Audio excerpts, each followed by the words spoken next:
Hello and welcome back, all four of you. My name is Pilot Merchant and holy crap, it's already almost the end of July. Now for me, it being the middle of summer doesn't really mean too much because, you know, I'm an adult and I still have work. But whenever I was a kid, I remember there being nothing better than it being the summertime, living in the summertime. Summer meant days at the beach, snowboarding down the mountains, airplane rides to new places. I'm not rich, I'm just a military kid. But if you could take the concept of summer and turn it into a place, what would that place be called?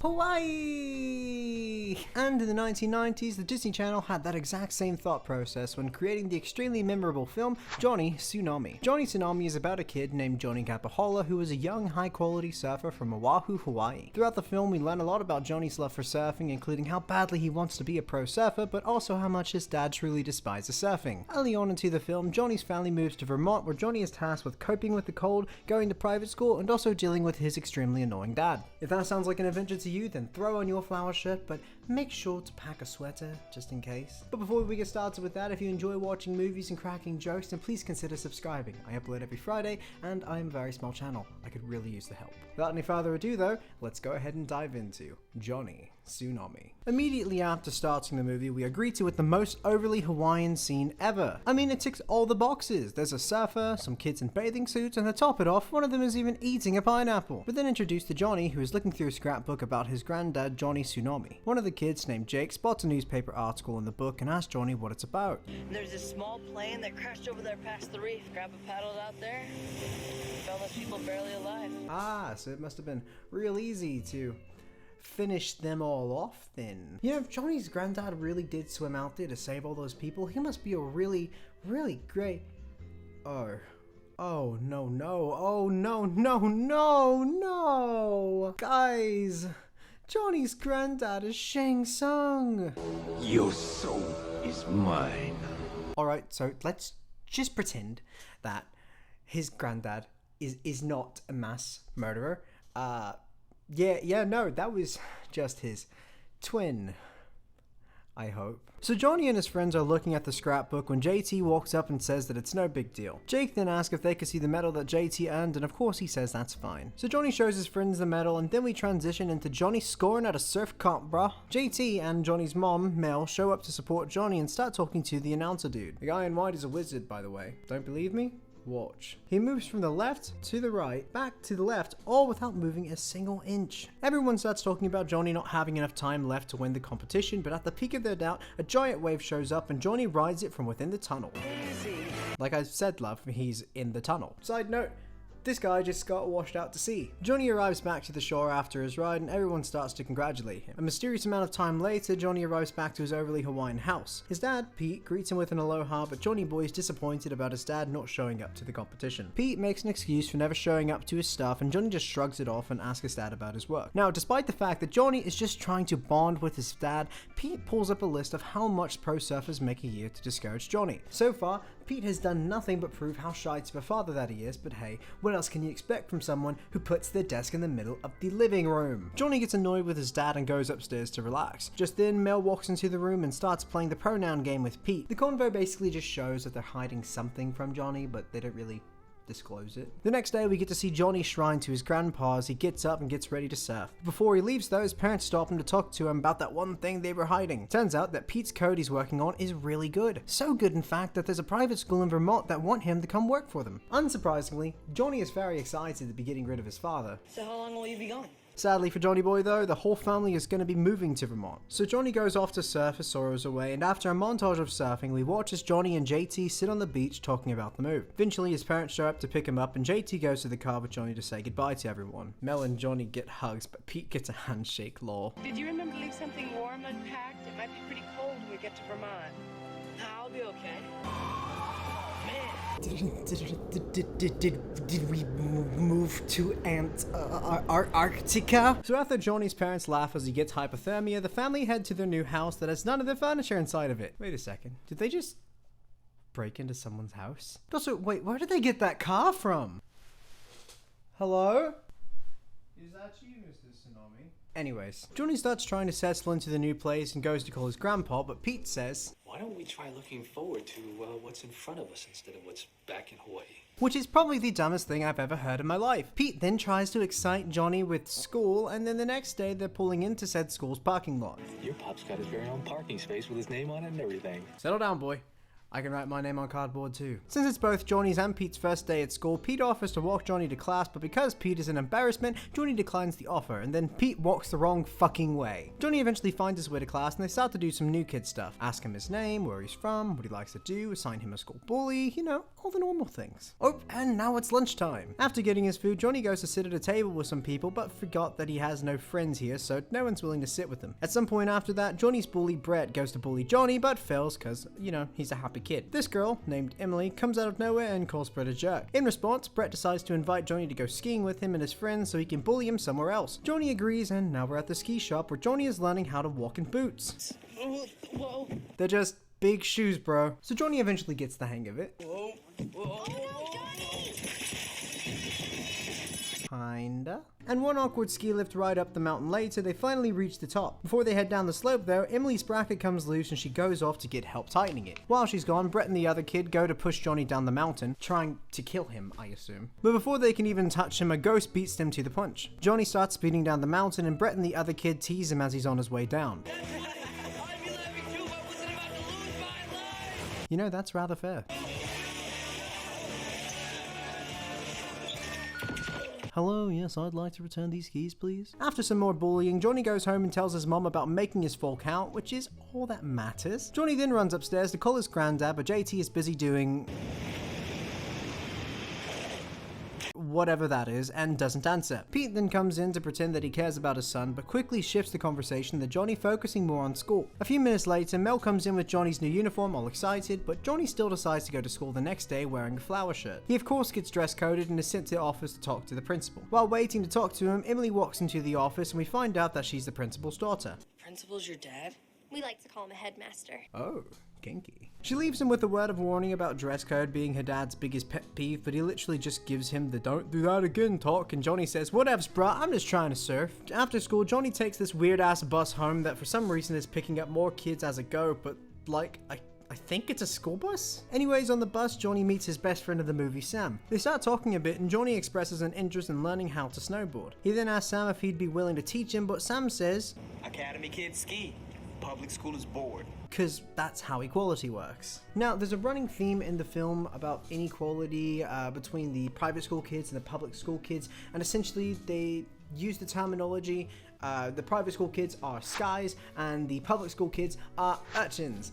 And the only reason I'm telling you that is because we're going to be using those terms a little bit from here on out, just to help clarify. The next day, Johnny and Emily are in the library having a conversation through the bookshelf. Emily says that Johnny looks like a sky, and they start to have a convo about the inequality. We don't snowboard, Johnny. Why not? Simply because we are too rich, my dear boy. Johnny, thinking that inequality is stupid, goes off to ask Sam to teach him how to snowboard again. Sam is about to say no when Johnny then tells him that he doesn't care about the stupid inequality stuff and just wants to snowboard. At that point, Sam obliges and takes Johnny down to the board shop. The dude that runs the shop and Johnny strike up a conversation about Hawaii. Dude says that he went there to see a surfing competition and watched a guy named Johnny Tsunami absolutely shred everyone else. Johnny then reveals that JT is his granddad and the dude flips with excitement. The guy then gives Johnny all the equipment he needs for free, which then calls into question how he got all the money to buy his ski stuff from earlier. After their encounter with a real life stoner, Sam starts to teach Johnny how to ride a snowboard. Although Johnny makes almost no progress at all in learning how to snowboard, he does start to develop a friendship with Sam, which is quite nice. Later on, Johnny is walking to an ice cream shop when a bunch of skies come out and try to bully him. Johnny, being Johnny though, doesn't let them and stands up for himself. Pete then drives up out of nowhere and offers Johnny a ride, which seems nice until the dumbass calls Johnny's bullies his friends. After another day of snowboarding and talking about segregation, Johnny and Sam go to Sam's house to hang out. While walking around the house, it's brought up that Sam's mom had passed away, which then raises the question, where is Grandma, JT? Was she on that plane that crashed? JT, where is she? Did you finish her off with the rest of them, JT? A little bit later, Sam's dad comes home and says hello to the boys. And you know you're welcome to join us.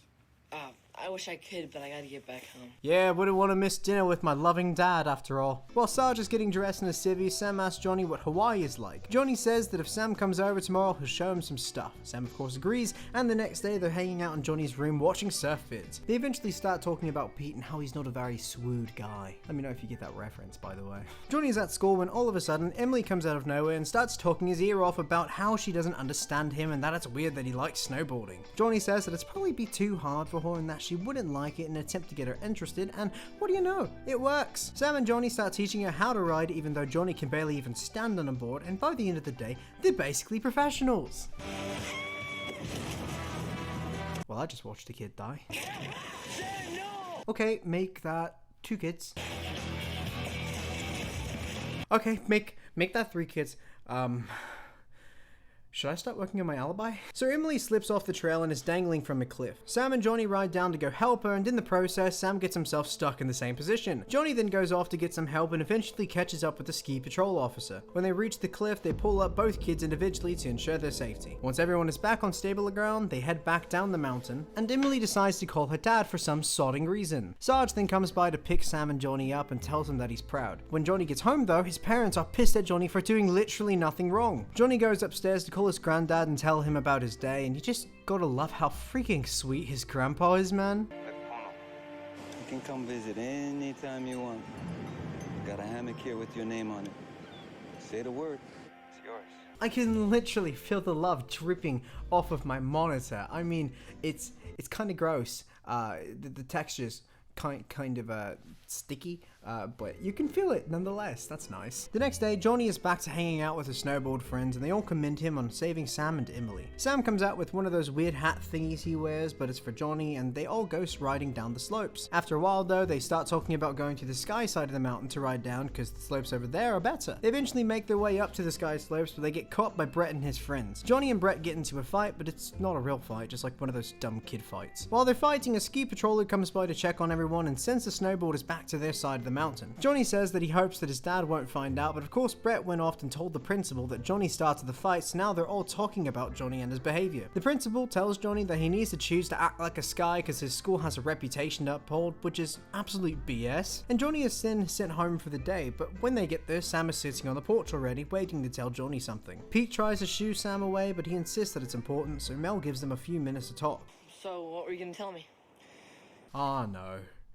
Sam is pregnant, isn't he? Sam starts to tell Johnny about how his dad got orders to move to Iceland, and they're both devastated by the news. Because Mel only gave them 5 minutes to talk, Johnny has to go back inside as soon as he learns the info and doesn't really have a second to process it all. He tells his parents about Sam and, oh boy, Pete really crosses the line this time. You may not want to hear this, but Sam leaving is probably for the best. I want you to stay away from those, urchins. Johnny tells his dad how trash of a father he is, and that leaves Pete absolutely dumbfounded for some reason. And when Johnny reaches his room, he calls Sam and hatches a super secret plan with him. The next morning, Mel goes upstairs to find Johnny, but all she finds is a note on his laptop that says that he's running away with Sam to get married, or something along those lines. Immediately after, Sarge knocks on the door, and when Mel answers it, he asks if they also got a letter. Can you think of anywhere they would go?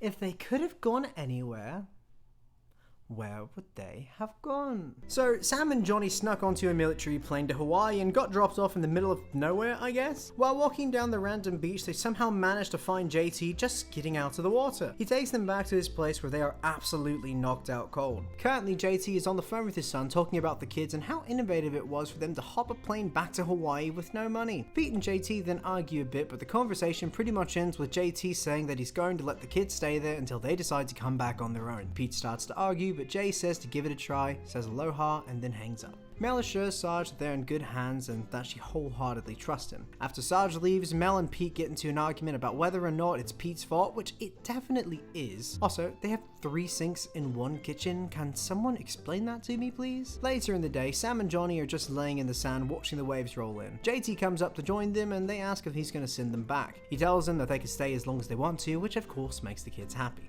A bit later, JT is getting ready to teach Sam how to surf, and Johnny is getting ready to go surf with his old friends, but ultimately he decides to stay and teach Sam. One montage of Sam not knowing how to surf later, they're all sitting around a fire talking and looking at the stars. Sam goes off to call his dad, and JT and Johnny take a moment to have a heart-to-heart convo about Johnny not wanting to go back to Vermont because there's a lot of stressful things he's got to deal with there. Ultimately though, Johnny decides that it would be best if he goes back to Vermont to face all of his issues head on and really just needed a day to get away from everything. After one more walk on the beach in the morning, everyone, including JT, head to Antarctica to see their family. Sam hugs his dad, Johnny hugs his mom, and Pete is shocked by the presence of his father. After Johnny eventually gets home, JT and him sit on the porch looking at stars together again. Johnny then says he needs to head inside to do his homework and tells his granddad goodnight. After Johnny is gone, Pete and JT talk through their shit, and Pete actually starts to become a decent father for the rest of the film. The next day, JT and Johnny head to the mountain together to go snowboarding. Johnny takes his granddad to the surf shop where the stoner dude has yet another fangirl experience and gives them more free stuff. After that, the duo go riding together until they run into Brett and his goons. Brett once again tries and fails at bullying, and Johnny ends up challenging Brett to a race down the mountain.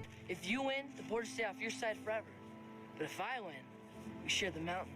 You know, I really don't think that's legally binding. Brett agrees to the match, and they say that they're going to meet at the highest slope of the mountain to race. Johnny gets home and Pete goes up to talk to him. At first, Johnny thinks he's in trouble, but then his dad starts to ask him about how his day was and if he had fun with JT. Pete then takes a second to apologize to Johnny for being a jerk for 90% of the movie and ask if there's anything he can do to make up for it. Johnny asks if it's okay for him to do the race tomorrow, and Pete says, As long as you win.